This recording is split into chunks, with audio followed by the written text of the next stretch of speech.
결국 그래서 바벨론 넘어간 겁니다. 예레미야 선지자를 통해서 주신 말씀이 있습니다. 예레미야 6장 10절입니다.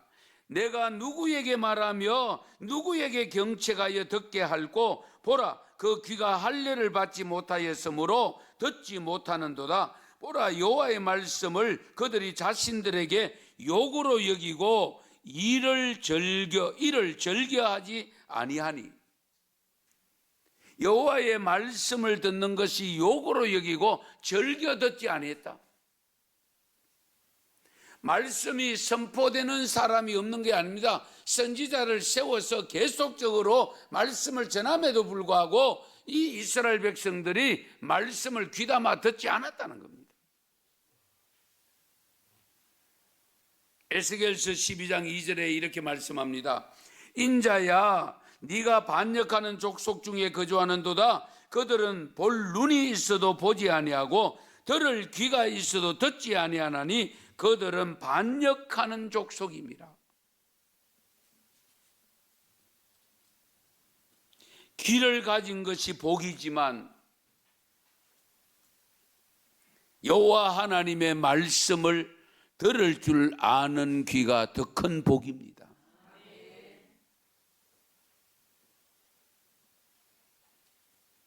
이 여호와의 말씀을 선지자를 통해서 줄 때에 듣지 아니하고 보여줘도 보지 아니함으로 인해서 결국 이들이 마른 뼈, 무기력한 모습으로, 무능한 모습으로 결국은 바빌론의 포로로 잡혀가서 그곳에서 고통당하고 있는 그 현상이 에스겔 골짜기에 바로 마른 뼈와 같다, 그런 표현입니다.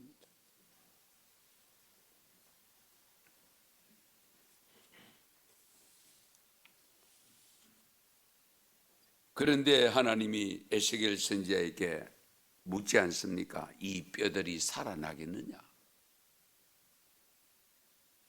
이 뼈들이 살아나려면 나의 말을 들어야 한다, 그 말씀입니다. 살 수 있는 방법이 아직 한 가지 남아있다. 뭐냐? 지금이라도 너를 통해서 전하는 말을 듣고 돌아오면 회복된다는 겁니다.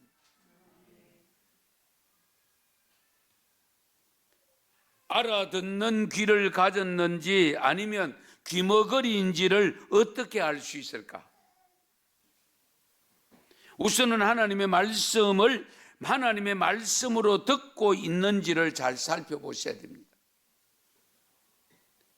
하나님의 말씀을 들을 때에 은혜가 넘치고 그 말씀이 나의 말씀으로 다가오고 그 말씀이 곧 나의 심령 속에 메아리쳐 울리고 있는가 하는 것을 여러분 스스로 점검하셔야 됩니다. 장님은요 늘 웃습니다. 그런데요 귀머거리는 웃는 표정이 별로 없습니다. 왜 그런지 아세요? 앞은 못 봐도 귀는 듣기 때문에 장님은 말을 다 듣고 이해를 하기 때문에 늘 웃는 표정입니다. 그러나 앞을 봐도 들리는 소리를 듣지 못하는 귀머거리는 늘 화난 모습입니다. 잘 관찰해 보세요.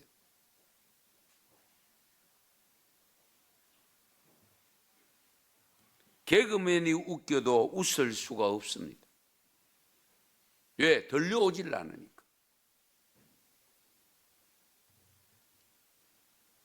우리 신앙생활하는 성도들의 입가에 웃음이 없고 얼굴에 웃음의 표정이 나타나지 않는 것은 하나님의 말씀을 제대로 듣지 않기 때문입니다. 하나님의 말씀을 들을 줄 아는 성도의 삶은 기쁨이 넘쳐요. 감사가 넘쳐요. 하나님의 말씀을 들을 줄 아는 귀가 열려 있는 사람에게는 항상 그 삶이 생동감이 있습니다. 생명력이 있습니다. 늘 싱글벙글합니다. 하나님은 다 죽어가는 뼈들에게 희망을 잃지 않으시고 말씀을 전하려고 합니다. 그런 기회를 우리가 놓쳐버리면 안 돼요. 오늘도 마찬가지로 부족한 담임 목사를 통해서 이 말씀을 주시잖아요. 말씀을 들을 때 잘 들어야 돼요. 나의 말씀으로 받아야 돼요.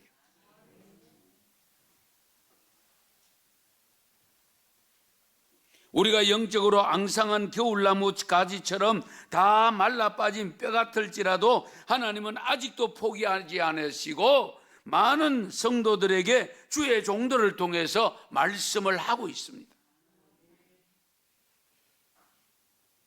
여러분 가운데 아직도 하나님의 말씀을 제대로 알아듣지 못하거나 들어도 하나님의 말씀으로 제대로 들리지 않는 분이 있습니까?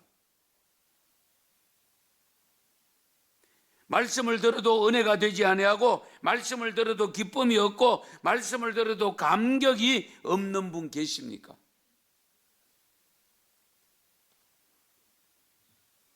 인간 영혼을 살찌우고 소성케 할 수 있는 것은 맛있는 쇠고기로 되는 게 아닙니다. 보고탕으로 되는 게 아니에요. 참치나 광어회 가지고 되는 게 아닙니다. 오로지 여호와의 입에서 나오는 말씀으로 됩니다. 그래서 로마서 10장 17절에 보면 믿음은 들음에서 나고 듣는 것은 곧 하나님의 말씀으로 말미암느니라. 할렐루야. 우리의 믿음이 어디서 생기느냐? 말씀을 자꾸 들어야 돼요.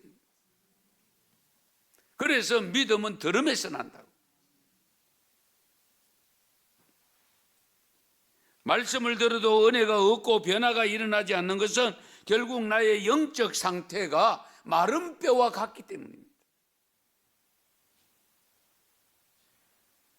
우선적으로 영적인 힘을 얻으려고 하면 말씀의 은혜가 있어야 됩니다.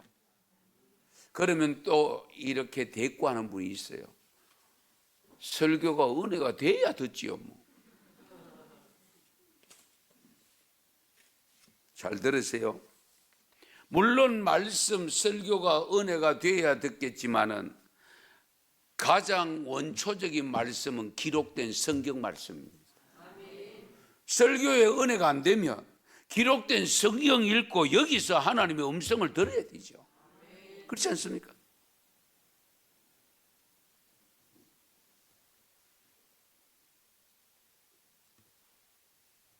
여러분은 평소에 성경을 얼마나 가까이 하고 계시는지, 얼마나 성경에 기록된 말씀을 가까이 하고 있느냐는 것. 혹시 내 심령은, 내 영혼은 지금 마른 뼈처럼 무기력한 모습으로 살고 있는 것은 아닌지.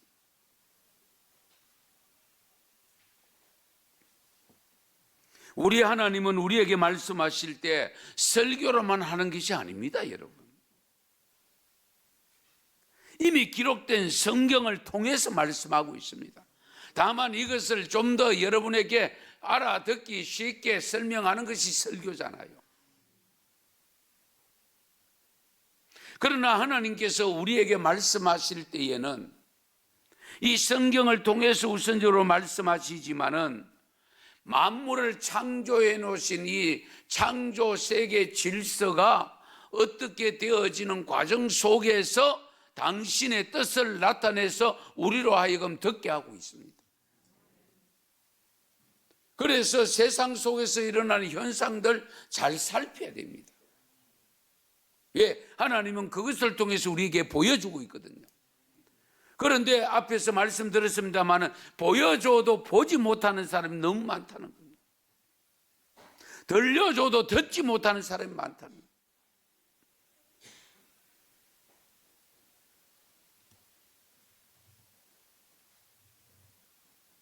우리 하나님께서 말씀하실 때 보면요, 세상에서 일어나는 많은 사건들을 통해서 우리에게 주시는 메시지를 들을 수 있는 영적 민감도가 높아야 됩니다. 민감해야 돼요. 예.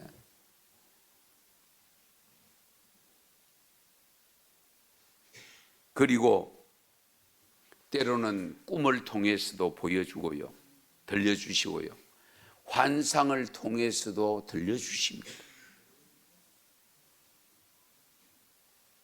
요셉만 꿈꾼 게 아닙니다. 꿈을 통해서 보여주시고 환상을 통해서 들려주시고 보여주십니다. 다양한 말씀의 통로를 통해서 주시는 우리 하나님의 음성을 들을 수 있는 영적 당나귀 귀가 될 수 있기를 축원합니다. 은성교회 성도들은 하나님의 말씀을 잘 듣는 영적 귀가 활짝 열려 있기를 축원합니다. 그런데요, 듣기는 듣는데 제대로 못 알아듣는 경우가 있어요. 우리가 일반적인 대화를 내도 말귀를 못 알아듣는다고 표현하잖아요. 말귀를 못 알아듣는다. 말씀을 들려줘도 하나님의 말씀의 귀가 열려 있지 않으면 말씀으로 다가오지 않을 수 있다는 겁니다.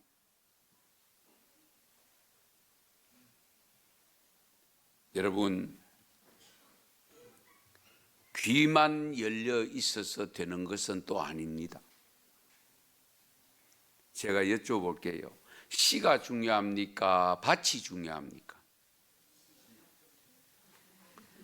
네, 그럴 줄 알았습니다. 시도 중요하고 밭도 중요하고 다 중요하다고 그렇게 대부분 대답할 겁니다. 그러나 가만히 보세요. 물론 어떤 씨를 심느냐 하는 것도 중요하기는 합니다만은 밭이 중요합니다. 그 비근한 예가 청도감입니다. 잘 보세요. 청도감나무는 씨가 없는 감으로 유명합니다. 그런데 그 감나무를 다른 지역에 갖다 심으면 씨가 생긴다는 사실입니다.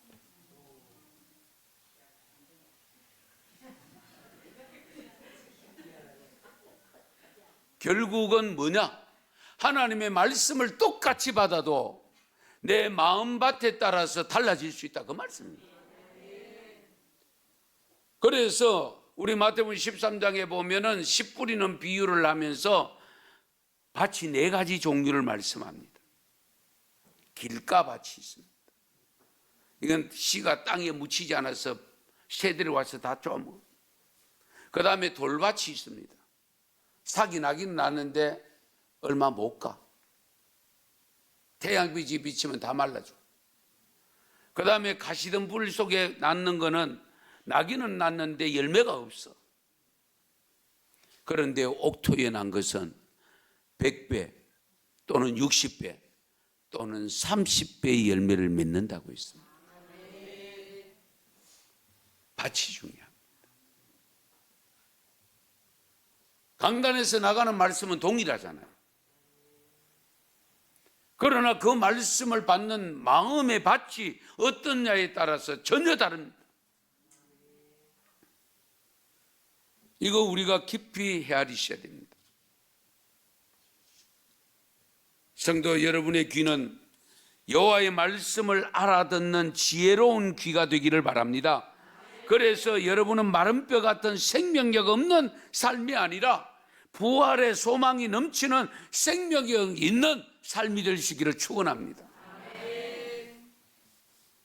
그 다음에 말씀만 가지고 되면 참 좋겠는데 그렇지 않습니다. 오늘 말씀에 보면 말씀이 주어질 때에 뼈들이 서로 막 맞춰서 살이 붙었다고 했습니다. 가죽도 입혀졌다고 했습니다. 그런데 거기에 없는 것이 있습니다. 뭐죠? 생기가 없더라. 할렐루야. 생기가 없더라. 형태는 갖추어졌는데 생기가 없더라. 성령이 없더라. 능력이 없더라. 그 말씀입니다. 말씀 공부 중요합니다. 말씀 듣는 것, 읽는 것, 묵상하는 것 중요합니다. 그러나 거기에 반드시 성령이 임해야 됩니다. 성령이 임해야 말씀이 내 삶을 통해서 나타납니다. 그렇지 않으면 아는 것에서 머물러 있다 보면 비판만 생기고요, 은혜를 못 받아. 문제를 일으키기만 해요. 덕스럽지를 못해요. 그래서 오늘 5절 말씀에 보면 주 여호와께서 이 뼈들에게 말씀하시기를 내가 생기로 너희에게 들어가게 하리니 너희가 살리라. 생기를 넣을 때에 너희가 산다. 그리고 8절 말씀에 보면 내가 또 보니 그 뼈에 힘줄이 생기고 살이 오르며 그 위에 가죽이 덮이나 그 속에 생기는 없더라.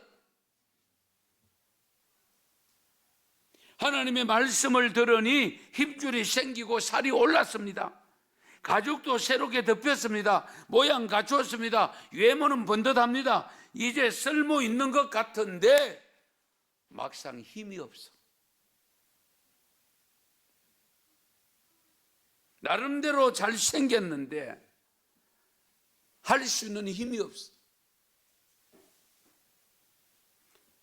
능력이 나타나지를 않아요. 분별력이 없어. 신앙의 변화가 일어나지 않습니다. 삶의 변화가 일어나지 않습니다.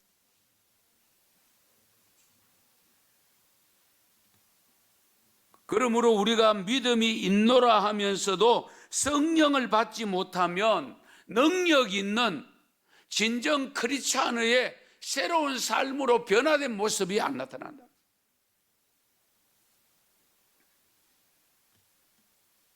기도할 힘도 없고요, 봉사할 힘도 없고요, 찬송 부를 힘도 없고요, 전도할 힘은 더더욱 없고요, 조금 하는 척 하기는 하는데 기쁨이 없어. 왜? 내 안에 주의 영이 없기 때문에 그렇습니다. 그래서 반드시 성령을 받으셔야 됩니다. 예수님의 제자들 잘 보세요. 3년 동안 따라다녔고 주님의 능력을 보았고 직접적으로 체험도 했고, 그런데 성령을 받지 못한 상태에서는 그 수제자로 여겼던 베드로조차도 예수님을 부정하고 말았습니다. 능력이 나타나지 않습니다. 그래서 예수님께서 성천하시기 전에 제발 너희들 내 말 들으라. 내가 가면 성령을 보낸다. 성령을 받기 전까지는 절대로 이 성을 떠나지 말아라. 그래서 마가다락방에서 기도하고 열흘 동안 기도했을 때에 성령이 임하여, 그래서 부활절 지난 주일부터 성령 강림절까지 50일 기간. 왜? 예수님이 40일 계셨잖아요. 그러면서 제자들이 성령 받기 전까지 열흘 동안 기도한 겁니다. 그 50일 동안을 우리가 기쁨의 절기로 지킵니다. 그 기뻐하고 뛰는 사이에 그것으로만 만족해서 되는 것이 아니고 성령을 받도록 하셔야 됩니다. 그래서 베드로가 성령 받았을 때에 어떻게 됩니까? 3,000명이 하루아침에 회개하는 역사가 일어나잖아요. 그리고 예수님의 제자들 다 순교자가 됩니다. 그전에는 다 피해버리고 십자가 곁에서 제자가 없었잖아요. 도망 나가버린. 그런데 성령 받을 때는 어떤 핍박이 오더라도 그걸 견뎌내면서 순교하면서까지 복음을 전하잖아요. 여기 있어서 지금 외치는 말, 여러분의 담임 목사도 마찬가지입니다. 제가 늘 성령 받아야 됩니다. 그래서 여러분 담임 목사 성령 충만하도록 오늘 김 집사님 또 기도해 주셨는데 기도해 주셔야 돼요. 예. 물론 제도 기도하지만 성령을 받아야 돼요. 그런데요, 여러분 잘 아시는 대로 엘리사 선지자가 따라다니던 스승이, 자기가 따라다녔던 스승이 엘리야 선지자잖아요. 엘리야 선지자가 이제 곧 성천하실 그런 기미가 있을 때에 엘리사 선지자가 열왕기하 2장 9절에 이렇게 말합니다. 건너매 엘리야가 엘리사에게 이르되 나를 네게서 데려감을 당하기 전에 내가 네게 어떻게 할지를 구하라. 엘리사가 이르되 당신의 성령이 하시는 역사가 갑절이나 내게 있게 하소서 하는지라. 아멘. 꿈도 야무지죠. 스승을 따라다니면서 스승이 성령에 의해서 지금 감동돼서 막 겉옷을 벗어가지고 강물을 치니까 길이 열리고 건너가는 그 내용이거든요. 그런데 내가 떠나기 전에 구해봐라. 무엇을 해줄꼬? 그러니까 엘리사가 다른 것 구하지 아니하고 당신의 성령의 갑절의 영을 받기를 원합니다. 하나님이 주셨을까 안 주셨을까요? 안 주셨으면 제가 말씀하지 않습니다. 열왕기하 2장 13절 14절에 이렇게 기록합니다. 엘리야의 몸에서 떨어진 겉옷을 주워 가지고 돌아와 요단 언덕에 서서 엘리야의 몸에서 떨어진 그의 겉옷을 가지고 물을 치며 이르되 엘리야의 하나님 여호와는 어디 계시나이까 하고 그도 물을 치매 물이 이리저리 갈라지고 엘리사가 걷느니라. 할렐루야. 자기도 자기 스승인 엘리야가 하는 그대로 그 엘리사가 겉옷을 벗어 던지고 성천한 우리 그 스승의 그 옷을 가지고 자기도 해보니까 자기에게 벌써 성령이 임재해 계시는 것을 확인할 수 있었습니다. 물이 갈라져. 그래서 다 건넜더라고요. 에스겔 골짜기처럼 마른 뼈만 남은 자들처럼 살아가는 이 세상의 거민들, 인권이 유린당하고 질병으로 신음하고 무너진 도덕과 윤리 때문에 찬바람만 생생 불어오는 이 사회, 특히 코로나로 인하여 뼈만 앙상하게 남은 것처럼 보이는 무기력한 한국교회에 하나님은 분명히 말씀합니다. 여호와의 말씀을 들을지어다. 내가 생기를 너희에게 들어가리라. 내가 생기로 너희에게 들어가리라. 그러면 너희가 살리라. 여러분, 혹여나 여러분 개인적으로도 믿음이 무너졌거나 여러분의 무너진 가정이 있거나 무너진 직장이 있거나 우리 무너져가는 우리 한국 교회에도 하나님의 말씀과 하나님의 생기로 새롭게 회복되는 역사가 일어나기를 축원합니다. 특히 부활의 소망으로. 무엇보다도 우리 은성교회 성도들이 먼저 말씀과 성령으로 죽음의 권세를 이기고 다시 사신 우리 예수님의 부활하신 그 소망으로 마른 뼈와 같은 이와 같은 우리의 일상이 새롭게 회복되어져서 경제도 회복되고 사회도 회복되고 더더욱 저와 여러분의 신앙이 다시금 회복되어져서 하나님께 영광을 돌리고 아직도 이 사실을 모르는 사람들에게 담대하게 증거하고 증언하는 놀라운 역사가 있기를 축원합니다. 축복합니다. 기도드리겠습니다.